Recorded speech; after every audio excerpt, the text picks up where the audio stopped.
ეუხენია მარტინესი ესპანეთში ძალიან პატარა ასაკიდანვე ცუდი სახელით გახდა ცნობილი თავისი ზომისა და წონის გამო. მეზობლები მას დასცინოდნენ, ხოლო ოჯახი მალავდა. მაგრამ როდესაც ის მხოლოდ 6 წლის იყო, შეუერთდა ესპანეთის მეფე კარლოს მეორის სამასაფო კარს.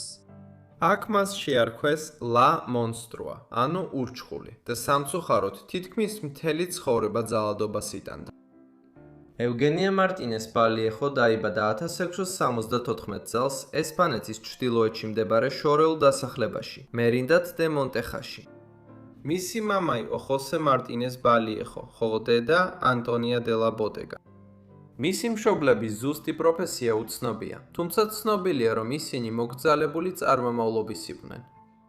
ცნობილია, რომ ევგენია ჰყავდა და-ძმები, თუმცა მათი რაოდენობაც გაურკვეველია. მისი დაბადებამდე გავრცელებული ინფორმაციით, ერთ კვირა დილით ეკლესიაში ყოფნისას, ევგენიას დედას წყლები გადმოუვიდა.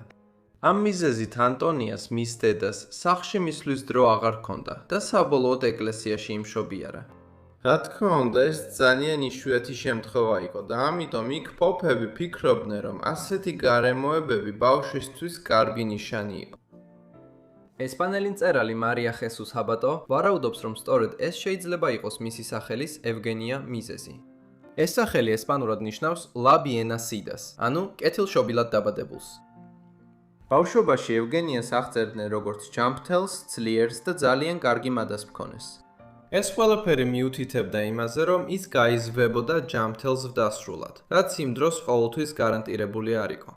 მაშინ, როცა მე-13 საუკუნეში, განსაკუთრებით სოფლის რეგიონებში, ექიმების ნაკლებობის გამო, შვილთა სიკვდილიანობის მაჩვენებელი ძალიან მაღალი იყო. მაგალითად, ინგლისში ამ პერიოდში ყველა ახალშობილის 12% პირველივე წელს იღუპებოდა, ხოლო ბავშვების 36% 6 წლამდე ასაკში კვდებოდა. ევგენია ბავშვობაში მსუქნად აღწერეს, თუმცა მისმა მშობლებმა თავიდან ამას დიდი მნიშვნელობა არ მიაქციეს. იმ პერიოდში სამედიცინო და სოციალური სტანდარტები უპირატესობას ანიჭებდა გოგონებს, რომლებიც ოდნავ უფრო გამძლეები იყვნენ, რადგან ეს ნაყოფიერების და ზოგ შემთხვევაში სიმდიდრის ნიშანი იყო. ამიტომ მისი მშობლები ალბათ ფიქრობდნენ, რომ ეს სანერვიულო არაფერს წარმოადგენდა.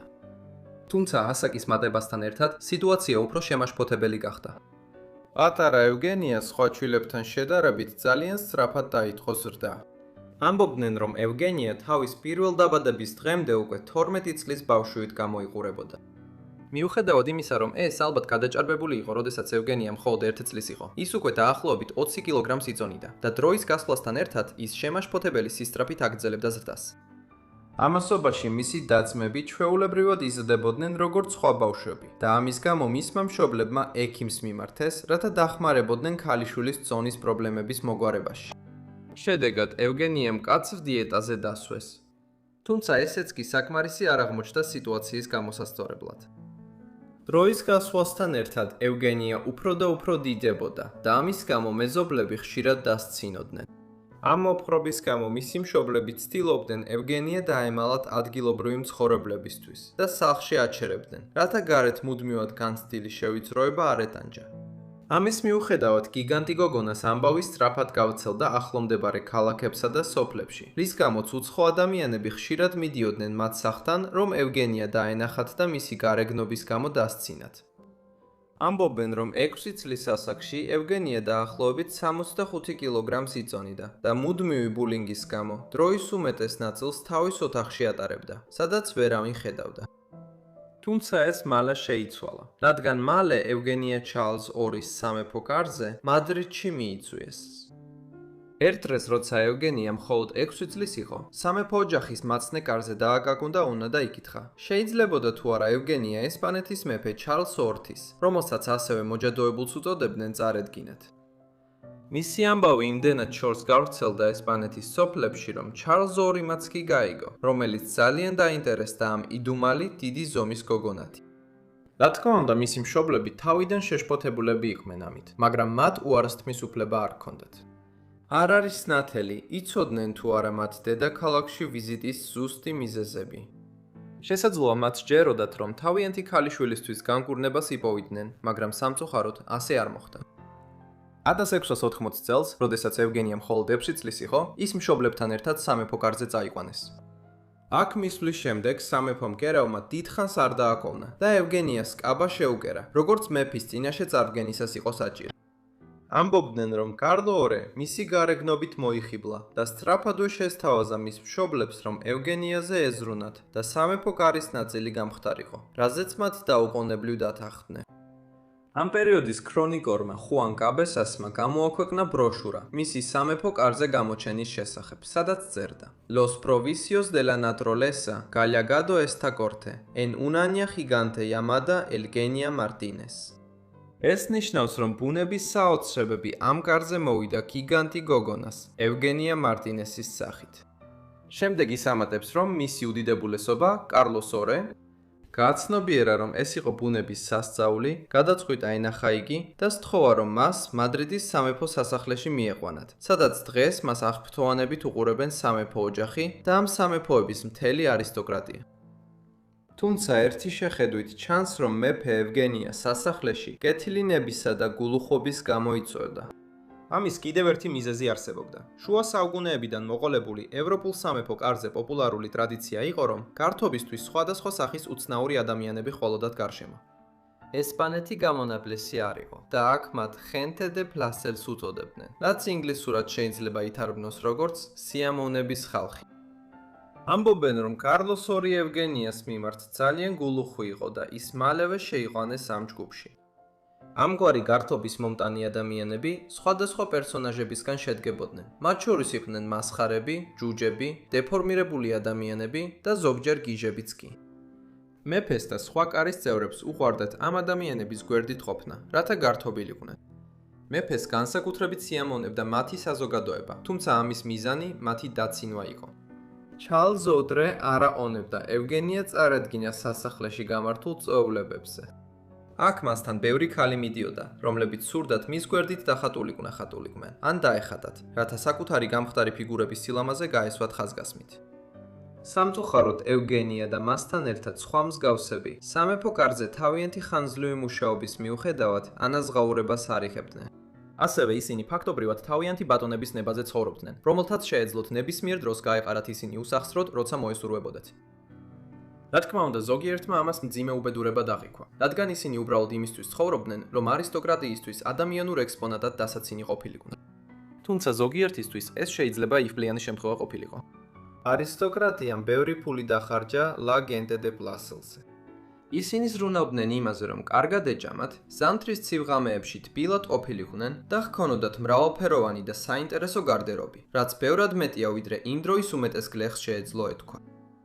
მიუხედავად იმისა, რომ მათზე ზრუნავდნენ, არისტოკრატიამ ისინი საგნებად მიიჩნია და აკეთებდა მათთან რაც უნდოდა საკუთარი გართობისთვის. სინამდვილეში შარლის მამას, ესპანეთის ფილიპე მეოთხეს დაახლოებით 100 სასახლის ჯუჯა ჰყავდა. მაგრამ ეს მხოლოდ საკუთარი გართობისთვის არ იყო, რადგან არისტოკრატიის დიდი ნაწილი ჯუჯებს ასევე იმისთვის ინახავდა, რომ გაეძლიერებინა სრულყოფილების და მმართველი დინასტიის უპირატესობის იდეა. რაც ევგენია სხვებისგან გამოარჩევდა სასახლეში, იყო ის ფაქტი, რომ მეფემ მისი ორი ცნობილი პორტრეტის დახატვა შეუკვეთა. ეს პორტრეტები დახატა მხატვარმა ხუან კარენიო დე მირანდამ, რომელიც 1661 წელს დედოფლის კარის მხატვრად დანიშნეს. დღეს ორივე პორტრეტი გვერდ-გვერდ არის გამოფენილი მადრიდის მოსეა დელ ბრადოში. პორტრეტებში ევგენია არა მხოლოდ მოწკენილი და უხერხულოდ გამოიყურება, არამედ სავარაუდოდ საკმაოდ დიდი ტკივილიც ჰქონდა, რადგან მისი წონის პრობლემები დიდხანს პოზირებას ურთულებდა. სამეფო კარზე მას მისი ზომის გამო კურიოზად ან მახინჯარსებად აჩვენებდნენ. და ეს ნახატები ამის მტკიცებულება, რადგან ისინი სახელდება როგორც La Monstra Avestida და La Monstra Desnuda, რაც ნიშნავს ჩაცმული მონსტრი და გახდილი მონსტრი.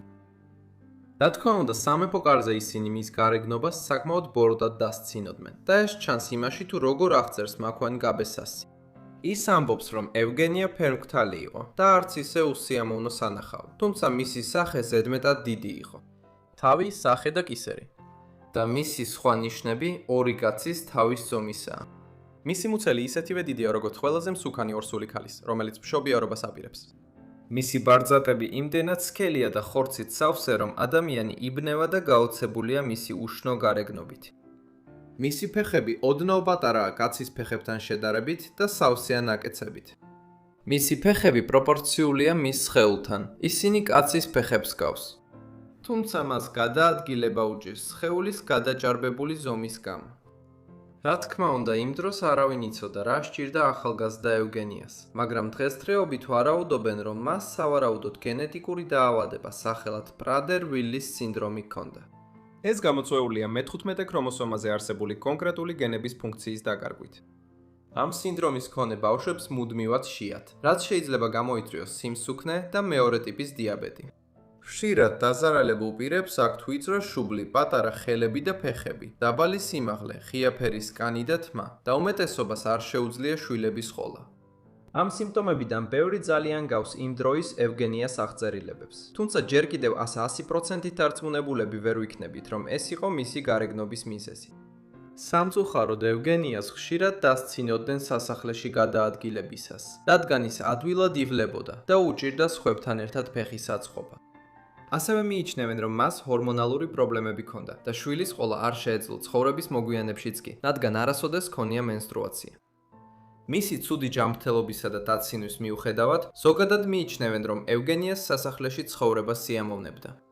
ევგენია სასიამოვნო გოგონა იყო და სინამდვილეში საკმაოდ პოპულარული გახდა კარზე. მას სამეფო ოჯახიც კი აფასებდა. თინეიჯერობისა და ზრდასრულობის ასაკშიც კი ამბობენ, რომ ევგენია კვლავაც ძალიან უყვარდათ. ევგენია მარტინეს ბალიეხო გარდაიცვალა 1699 წელს, 24 წლის ასაკში. მან მთელი ცხოვრება სასახლეში გაატარა, მას შემდეგ რაც 6 წლის ასაკში იქ წაიყვანეს.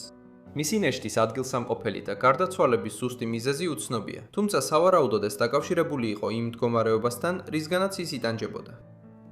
ასობით წლის შემდეგ, 1997 წელს, ესპანეთის ქალაქმა ავილესმა ევგენია მარტინესის ქანდაკება შეუკვეთა მისი პორტრეტის მხატვრის კარენიო დე მირანდას პატივსაცემად. ქანდაკება ასახავს მის ყველაზე ცნობილ ნახატს, ლა მონსტრა ბესტიდას. ქანდაკება ბრინჯაოსგან შექმნა ესპანელმა მოქანდაკემ ამადო გონსალეს ევიამ. ქანდაკება დგას ქუჩაზე, რომელიც მის სახელს ატარებს, ბარიო მარინერო დე საბულოში. დიდი მადლობა ყველას, რომ უყურეთ ამ ვიდეოს ევგენია მარტინესზე. იმედი მაქვს მოგეწონათ. მომწერეთ კომენტარებში თუ ფიქრობთ, რომ კარგი გადაწყვეტილება იყო მისთვის ესპანეთის სამეფო კარზე გადასვა. თუ უკეთესი იქნებოდა სახლში, ოჯახთან დარჩენილიყო. თუ გაქვთ რაიმე შემოთავაზება, აუცილებლად გამომიგზავნეთ ელფოსტაზე, ან შეგიძლიათ მომწეროთ ინსტაგრამზე, რომლის მულიც აღწერაში ამითითია მითითებული. და არ დაგავიწყდეთ მოწონება და გამოწერა. ასევე ჩართეთ შეტყობინებები, რომ ჩემი ყველა ვიდეო მიიღოთ მაშინვე, როგორც კი აიტვირთება. როგორც არ უნდა იყოს, ეს იყო ყველაფერი ჩემგან, ასე რომ გნახავთ შემდეგ Forgotten Lives-ში. გმადლობთ!